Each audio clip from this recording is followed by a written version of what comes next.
Hello আজকে তোমাদের কাছে নিয়ে চলে এলাম হচ্ছে ফ্রেঞ্চ ফ্রাই। তো দাদা তো বলছে ভালোই হয়েছে, তোমরাও ভিডিওটা দেখো শেষ পর্যন্ত, কমেন্টস করে জানিও। আর যারা আমার চ্যানেলে নতুন অবশ্যই চ্যানেলটা সাবস্ক্রাইব করে আর লাইক কমেন্ট করে শেয়ার করে দিও আর পাশে থেকো।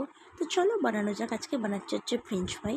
সন্ধ্যাবেলা মুখরোচক খাবার খেতে কার না ভালো লাগে। তো আমি যখন বাড়িতে থাকি টুকটাক বানানোর চেষ্টা করি।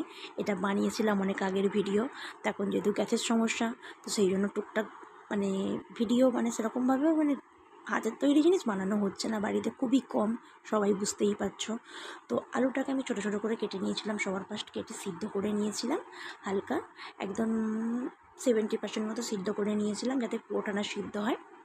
তো ওটাকে নামিয়ে নিয়ে আমি গরম জলে বলছি বরফ জলে আমি রেখেছিলাম যাতে জলটা একটু সোপ করে আর গরম জলটার ভাবটা যাতে কেটে যায়। তো ওটা তারপরে তোমার জলটাকে ঝরিয়ে নেওয়ার জন্য পেপারের ওপর চালিয়ে দিয়েছি, দেখতেই পাচ্ছ।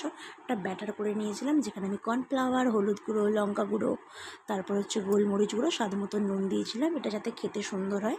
আর একটা আমি হাতে মশলা বানিয়েছিলাম, শুকনো লঙ্কাকে তো ভেজে পুড়িয়ে নিলে চিলি ফ্লেক্স হয়ে যায়, আর তার সাথে আমি অ্যাড করেছিলাম হচ্ছে গোটা জিরে, যাতে গন্ধটা বেশ সুন্দর হয়, টেস্টি হয়। আর যাতে গন্ধটা না উড়ে যায় তার জন্য আমি কন্টেনারে ঢেকে চাপা দিয়েছিলাম ওটাকে ঘুরিয়ে নিয়ে। তো এখানে তেল গরম হয়ে গেছে, আমি এখানে মশলাটাতে ব্যাটারটা গুলিয়ে আমি ভাজতে দিয়ে দিয়েছি। এটা তোমরা যত দুবার ধরে ভাজো তোমাদের তত ক্রিস্পি হবে। তো আমি দুবার ধরেই ভেজেছিলাম, খুবই ক্রিস্পি হয়েছিল। এবার যেহেতু প্রথম বানিয়েছিলাম, অল্প করে বানিয়েছিলাম, তো খেতে খুবই সুন্দর হয়েছিল। লাস্টে আমি বানিয়ে কি বলবো, যখন সার্ভ করেছি তখন সবাই খেতে ব্যস্ত, ছবি তুলতে ভুলে গেছি। তো লাস্টে ছোট্ট একবার মনে পড়ে গেছিলো, অল্প একটু বাকি ছিল, তো সেখানটা আমি ভিডিও করেছিলাম। তো সবাই বললো ভালোই হয়েছে, সবাই দাদা ভাই এসেছিলো, ভাই বললো, তারপরে শাশুড়ি মাও বললো। তো তোমাদের কেমন লাগলো অবশ্যই ভিডিওটা বানিয়ে, সন্ধ্যেবেলাটা বানিয়ে মুখরোচক খেতে খুবই সুন্দর লাগবে। আজকের মতন এখানে টাটা বাই।